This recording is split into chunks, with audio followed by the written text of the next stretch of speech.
तो चलिए अब बात करेंगे कोरोना अपडेट की। देश भर में 28,380 मरीज अब तक कोरोना की रिपोर्ट किए जा चुके हैं, जिसमें से 21,132 केस एक्टिव हैं। तो देश भर में 28,380 मरीज फिलहाल अब तक रिपोर्ट किए जा चुके हैं, जिसमें से 21,132 कोरोना केसेस एक्टिव हैं। कोरोना से 886 लोगों ने अपनी जान गंवा दी है। देश भर में 6,361 लोग ठीक भी हुए हैं, ये राहत की खबर है। वहीं अगर महाराष्ट्र की बात करें तो महाराष्ट्र में 8,068 ये आंकड़ा है। तो देश भर में 28,380 मरीज फिलहाल रिपोर्ट किए जा चुके हैं। अगर प्रदेश की बात करें, राजस्थान की बात करें तो राजस्थान में कोरोना के 77 नए केस सामने आए हैं। प्रदेश में कोरोना पॉजिटिव्स की संख्या 2,262 पहुंच गई है। देश में अब तक कोरोना से 50 लोगों ने अपनी जान गंवा दी है। पिछले 24 घंटे में 9 लोगों की मौत हुई है। तो प्रदेश में ये आंकड़ा, पॉजिटिव मरीजों का आंकड़ा 2,262 है, जिसमें से 50 लोगों ने अपनी जान गंवा दी है। पिछले 24 घंटे की बात करें तो पिछले 24 घंटे में 9 लोगों ने अपनी जान गंवा दी है।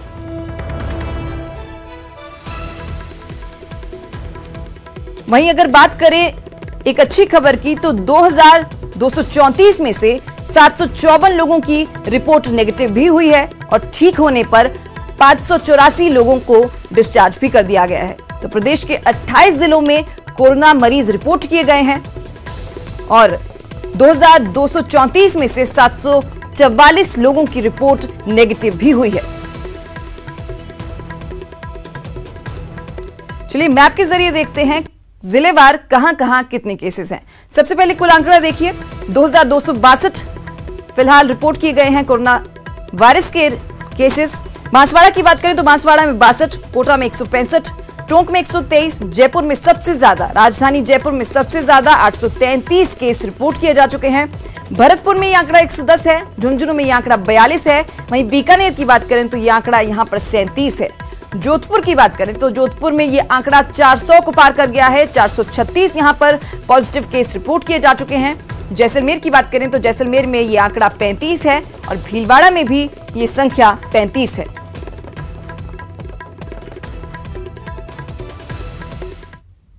तो राजस्थान में कोरोना संक्रमण वृद्धि दर में कमी आई है। लॉकडाउन 1.0 के बाद संक्रमण वृद्धि दर में कमी है। सरकार की प्रभावी नीति के कारण दर में कमी आई है। लॉकडाउन 1.0 की गति रहती तो प्रदेश में संक्रमण की संख्या 4,077 होती। लॉकडाउन 2.0 में संक्रमित मरीजों की संख्या सिर्फ 2,262 है। तो लॉकडाउन 2 में संक्रमित मरीजों की संख्या सिर्फ 2,262 है। अगर लॉकडाउन 1 में गति रहती तो प्रदेश में संक्रमित मरीजों की संख्या 4,077 होती। तो डिप्टी सीएम सचिन पायलट आज वीडियो कॉन्फ्रेंसिंग करेंगे। 25 लोकसभा सीटों के कांग्रेस उम्मीदवारों के साथ डिप्टी सीएम सचिन पायलट आज वीडियो कॉन्फ्रेंसिंग करेंगे। ये वीडियो कॉन्फ्रेंसिंग दोपहर 12 बजे होगी। कोरोना महामारी के बचाव पर डिप्टी सीएम कांग्रेस पार्टी के कार्यों को लेकर फीडबैक लेंगे और 12 बजे वीडियो कॉन्फ्रेंसिंग करेंगे।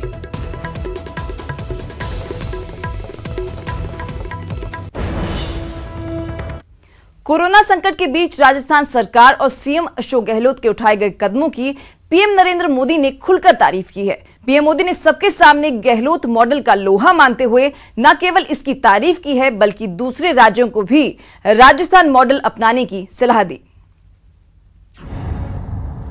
गहलोत मॉडल पर मोदी की मुहर,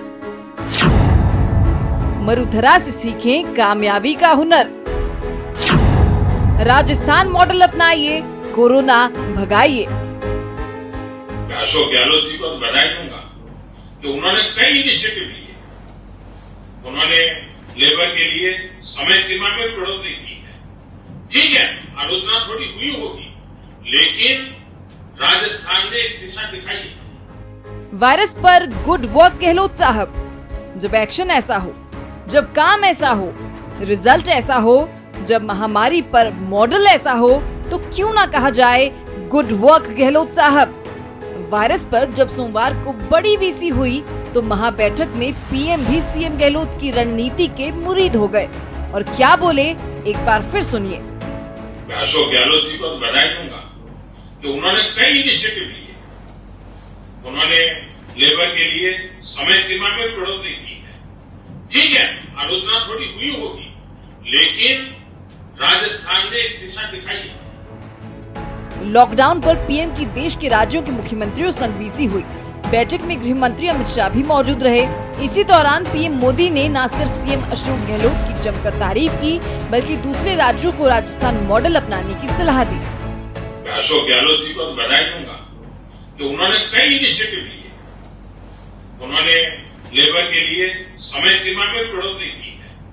ठीक है, आलोचना थोड़ी हुई होगी, लेकिन राजस्थान ने एक दिशा दिखाई है। पीएम मोदी ने सीएम गहलोत को बधाई देते हुए कहा कि सीएम गहलोत ने कई इनिशिएटिव लिए और राजस्थान ने दूसरे राज्यों को नई दिशा दिखाई है। आपको बताते चलें, मुख्यमंत्रियों से मिले फीडबैक के बाद ही केंद्र सरकार अब आगे की रणनीति तय करेगी। गौरतलब है कि 14 अप्रैल को राज्यों के मुख्यमंत्रियों की सलाह पर केंद्र सरकार ने लॉकडाउन की सीमा बढ़ाकर 3 मई कर दी थी। न्यूज़ 18 राजस्थान के लिए जयपुर से गोवर्धन चौधरी की रिपोर्ट। सीएम अशोक गहलोत ने प्रधानमंत्री मोदी को कोविड-19 के खिलाफ जंग में राजस्थान सरकार की सराहना करने के लिए उनका धन्यवाद व्यक्त किया है। वीडियो कॉन्फ्रेंसिंग के दौरान प्रधानमंत्री मोदी ने कहा कि जिन मुख्यमंत्रियों को कॉन्फ्रेंसिंग के दौरान अपनी बात रखने का मौका नहीं मिला, वो अपने सुझाव लिखकर भेज सकते हैं। सीएम वीसी में बात नहीं रख सके थे। इसके बाद सीएम गहलोत ने सोमवार को 15 सूत्री बिंदुओं पर सुझाव लिखित में पीएम को भेजे हैं। उसमें क्या कुछ है वो आपको बताते हैं। सीएम गहलोत ने राज्यों को 1 लाख करोड़ के अनुदान की मांग की है। जीएसटी क्षतिपूर्ति अवधि 5 से बढ़ाकर 10 की जाए, ये उन्होंने मांग उठाई है। तो जीएसटी क्षतिपूर्ति अवधि 5 से बढ़ाकर 10 साल हो, ये सीएम गहलोत ने मांग उठाई है। पीएम मोदी को पत्र लिखा है। कर्ज भुगतान में 6 महीने का ब्याज मुक्त मोरेटोरियम हो, ये भी मांग उठाई है सीएम गहलोत ने। कृषि उत्पादन के 50% तक की खरीद एमएसपी पर हो, सीएम गहलोत ने यह सुझाव दिया है। उद्योग व्यापार जगत को व्यापक आर्थिक प्रोत्साहन पैकेज मिले, ये भी बात सीएम गहलोत ने कही है। अर्थव्यवस्था को उबारने के लिए राजकोषीय व्यय को बढ़ावा दिया जाए, ये सीएम गहलोत का सुझाव है।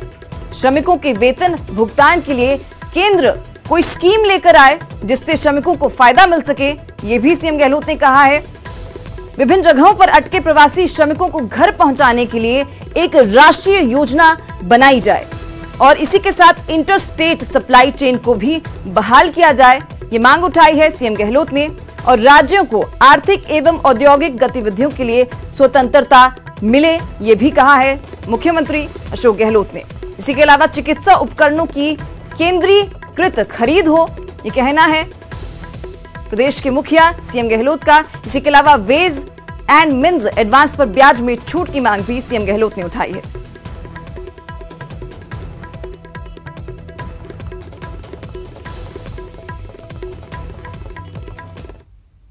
गहलोत सरकार ने प्रदेश में कोरोना वायरस संकट के दौरान ड्यूटी पर संक्रमित होने वाले कर्मचारी अधिकारी की मौत पर उसके परिजनों अथवा आश्रितों को 50 लाख रुपए देने का फैसला लिया है।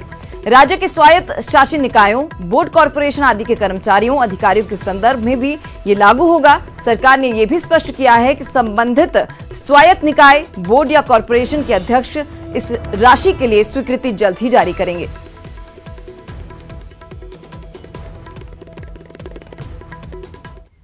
प्रदेश में कोरोना को हराने के लिए अब तक 87,000 से ज्यादा सैंपल लिए जा चुके हैं। देश में किसी भी राज्य ने अभी तक इतने सैंपल नहीं लिए हैं। यही वजह है कि प्रदेश में संक्रमण के प्रतिशत में गिरावट देखी जा रही है। चिकित्सा मंत्री रघु शर्मा ने कोरोना को लेकर मुख्यमंत्री शुरू से ही सजग और सतर्क हैं, ये उनका कहना है। लॉकडाउन पीरियड का राजस्थान ने सही से प्रयोग किया है, ये कहना है चिकित्सा मंत्री रघु शर्मा का। अब तक राजस्थान ने 87,777 सैंपल्स लिए, जो हाईएस्ट है पूरे कंट्री के अंदर। और मेरे पास डाटा है, कोई दिन ऐसा नहीं है जब 3,500 से लेके 5,000-5,500 तक के हम सैंपल नहीं ले रहे हो। ये पूरा इसका डाटा संधारित करके भारत सरकार को रेगुलर बेसिस पर हम भेजते हैं। उनको भी मालूम है कि यहाँ पे टेस्टिंग बहुत शानदार तरीके से कर रहे हैं सैंपल कलेक्शन का काम। और इसीलिए हमारा जो ग्राफ है डबल होने का, कई राज्यों की स्थिति तो बहुत खराब है, राजस्थान में 12 दिन में पॉजिटिव केसेस की संख्या डबल हो रही है। उसका रीजन ये है कि हम ज्यादा से ज्यादा सैंपल ले रहे हैं, ज्यादा से ज्यादा टेस्टिंग कर रहे हैं। आईसीएमआर ने देश में कोरोना संक्रमितों की टेस्टिंग के लिए चीन की 2 कंपनियों के टेस्ट किट का ऑर्डर रद्द कर दिया है। केंद्रीय स्वास्थ्य मंत्रालय ने कहा है कि टेंडर जारी करने में सभी जरूरी प्रक्रिया का पालन किया गया था। कंपनियों को फिलहाल पेमेंट नहीं किया है। अब ऑर्डर कैंसिल करने से एक भी रुपया नहीं डूबेगा।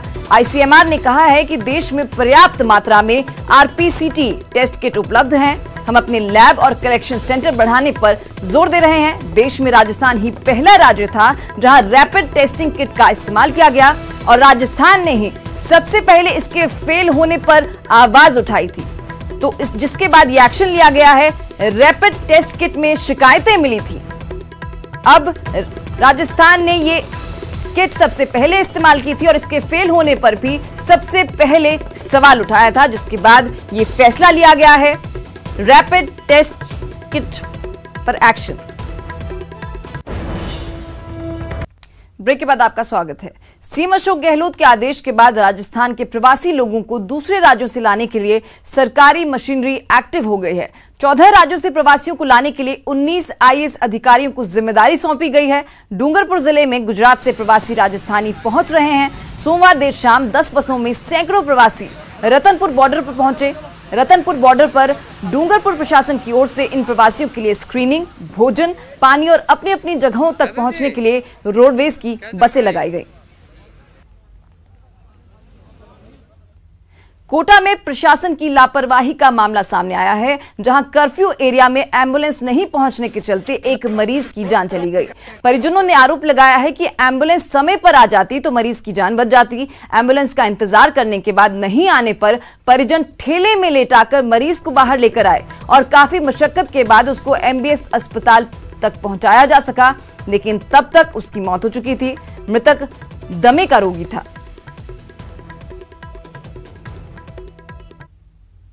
चलिए बात एनडब्ल्यूआर यानी नॉर्थ वेस्टर्न रेलवे की, जो कोरोना महामारी के बीच भी लगातार अपनी सेवाएं दे रहा है।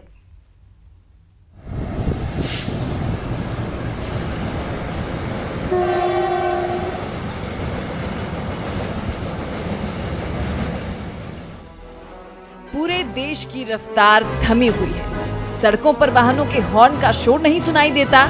नीले आसमान में कोई उड़ान नहीं भरी जाती, लेकिन फिर ये ट्रेन की आवाज ये क्यों सुनाई दे रही है?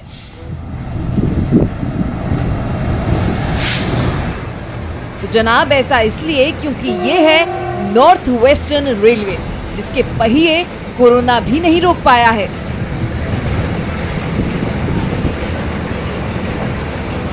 आपकी टीवी स्क्रीन पर ये तस्वीरें एनडब्ल्यूआर की पार्सल स्पेशल रेल सेवा की झलक है। एनडब्ल्यूआर कोरोना महामारी के बीच ये सुनिश्चित कर रहा है कि जो भी जरूरत का सामान है वो देश के कोने कोने तक पहुंचाया जा सके। और हाँ, इस अहम काम में मजदूरों की भी खास भागीदारी देखने को मिल रही है। भारतीय रेलवे द्वारा कोरोना वायरस की महामारी से लड़ने के लिए स्पेशल पार्सल रेल सेवाओं का संचालन किया जा रहा है, जिससे कि आवश्यक सामग्री एवं अन्य सामग्री का निर्बाध रूप से आपूर्ति पूरे भारतवर्ष में हो सके। इसका फायदा ई कॉमर्स कंपनियां, ट्रेडर्स और आमजन उठा सकते हैं। इसी कड़ी में Palanpur Sankrail goods terminal Howrah Palanpur parcel rail सेवा स्पेशल का संचालन किया जा रहा है, जो वाया अजमेर, जयपुर, भरतपुर, आगरा फोर्ट, प्रयागराज, पंडित दीनदयाल उपाध्याय एवं पटना स्टेशनों से होकर गुजरेगी। बता दें कि आसिफ खान, जयपुर।